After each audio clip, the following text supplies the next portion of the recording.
I'm with Wayne Lees in Spruce Woods Provincial Park, who's with Squeal On Pigs Manitoba, and he's dealing directly with the wild pig problem in Manitoba. Today, we're in Spruce Woods Park, of course. Wayne, tell me a little about the specific problem that's in this location. Well, Spruce Woods is really the epicenter of our wild pig population. That's actually, it's more concentrated here than it is in other areas of the province. So this is the area that we're really going to focus on over the next short while to see if we can really knock the population down in this particular part of Manitoba. Okay, and we were with Devin this morning. He was talking a little bit about the actual trapping and what goes into actually trying to remove these pigs from the park and other areas in Manitoba. Right. You looked at a specific methodology when it came to trapping versus hunting. You know, talk a little bit about that, please. Yeah, over the last couple of years, we've been managing to gather some statistics in terms of efficacy, and it's what I call our first encounter removal rate. So the first time you see a group of pigs, can you compare hunting efficacy versus trapping efficacy? Right. And so what we've gathered so far is hunters will be effective in removing about 12.5% of the pigs in a group. Once they shoot, though, of course, the rest of the pigs scatter, and they're harder to find next time because they've become shy. Sure. Our trapping rate, on the other hand, is about 85%. Wow. So we can capture about 85% or more of the pigs.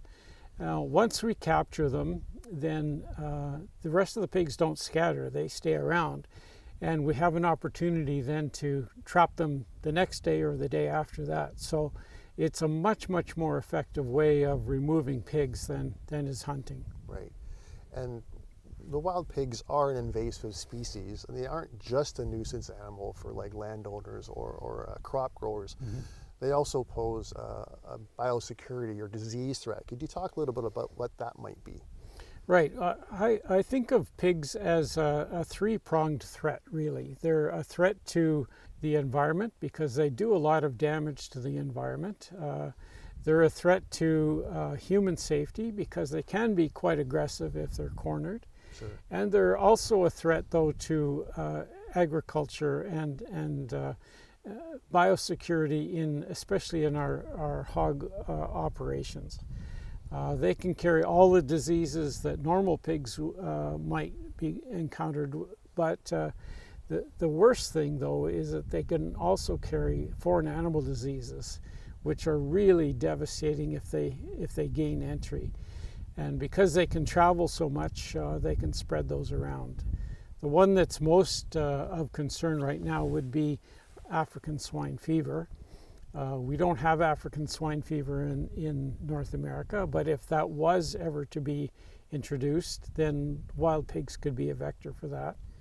But pigs can also carry things like tuberculosis or brucellosis, things that could affect cattle herds, things that could pose other risks, influenzas, things like that. So it's not just a simple issue.